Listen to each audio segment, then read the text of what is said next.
Pinatupad na ngayong araw ang higit 11 pesos kada litrong bawas presyo sa langis. Pero ang Department of Energy hindi pa sigurado kung magtutuloy-tuloy na ang rollback sa petrolyo. Para bigyan ng mukhang balita, Mobile Journal, Ivan Tarinque. Mas makakahinga ng maluwag ang mga motorista ngayong may tapyas presyo sa produktong petrolyo. Simula ngayong Martes, may big-time oil price rollback ang mga kumpanya ng langis. Mahigit 11 pesos ang bawas sa kada litro ng diesel at kerosene, habang halos 5 piso naman sa gasolina. Ang mga tsuper masaya sa malaki-laking matitipid.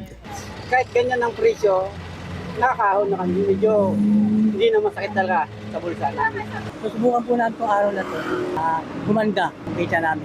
Bumaba raw ang presyo ng langis sa world market dahil sa muling pagbubukas ng Strait of Hormuz noong nakaraang linggo. The adjustments today will reflect last week's market.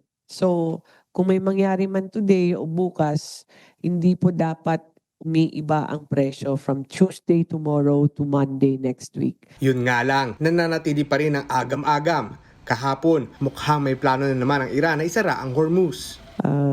Sana po ipagdasal po natin na matapos na to because our country cannot sustain a very prolonged energy emergency. Sa ngayon, tiniyak naman ng DOE na sapat ang imbak ng bansa. Mayroong tinatayang 40 days na supply ng diesel, 43 days naman para sa gasolina, at 128 days naman para sa kerosene. At kahit bumaba ang presyo ngayon, tuloy ang 10 peso fuel subsidy para sa mga pampublikong sasakyan.